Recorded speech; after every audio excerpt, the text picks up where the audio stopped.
What's up, users? It's the Russian dude. Let's talk about this absolutely abnormal phenomena when the prices for natural gas in Texas, they reach the negative territory. That's right.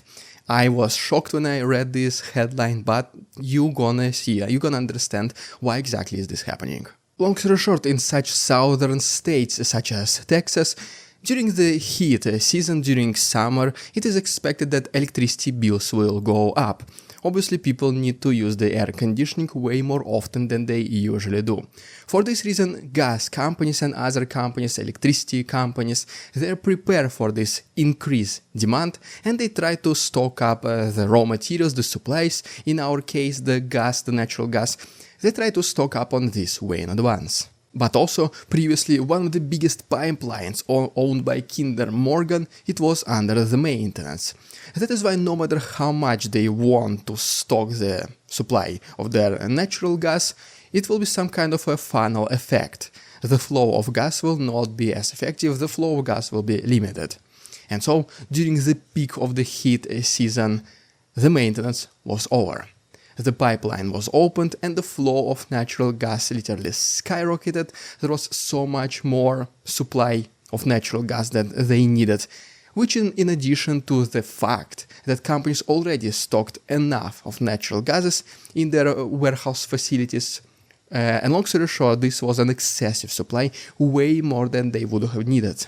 And because of this, at least temporarily, the prices for the natural gas at Texas Waha hub dropped to a negative $1 per million British thermal unit on Monday. And by the way, if you remember approximately a couple of years ago, something similar happened with the prices for the oil.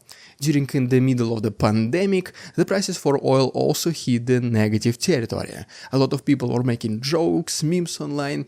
Is that like, what, I can order 10,000 barrels and they will pay me to get these 10,000 barrels. I mean, this is the investment of the lifetime, right? I just keep these barrels, wait until the prices for oil get up again, and then I sell them.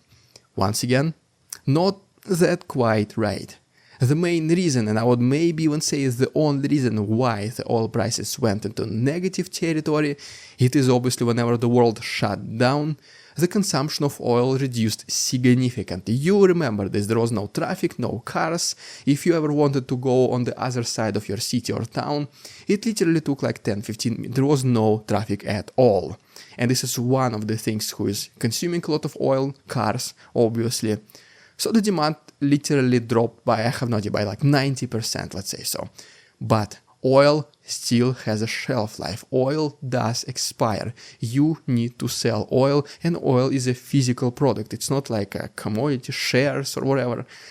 There is a barrel of oil somewhere standing, waiting to be turned into a fuel.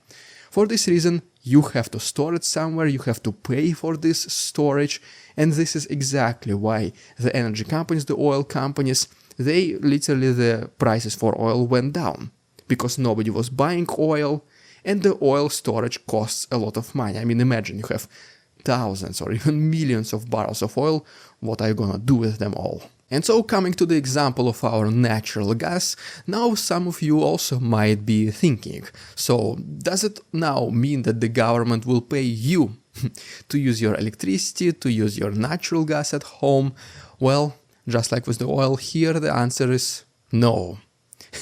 Unfortunately, in return, the Texas, especially consumers, they will either continue to pay elevated electricity bills or their bills might even go higher. Once again, it is quite normal that during summer, during warm seasons, the prices for electricity they go up because there is more demand primarily because of the air conditioning.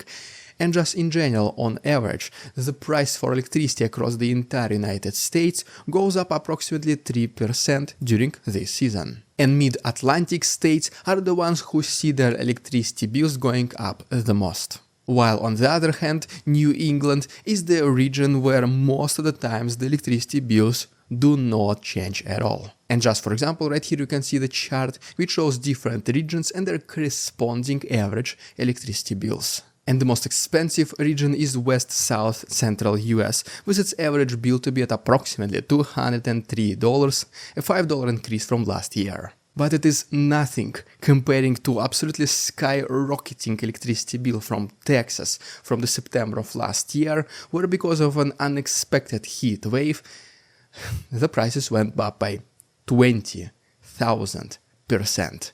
It even made the electricity national grid operators to issue a state of emergency. And then a mere modest 1600% increase happened in May. So as you can see, to sum it all up, even though the gas prices, other commodities prices, they can go down in the negative territory, well, it does never affect the end consumer. This is not something what they'll be talking online, that's not something what definitely not going to be talking on the federal TV channels, because they don't want people to start asking questions.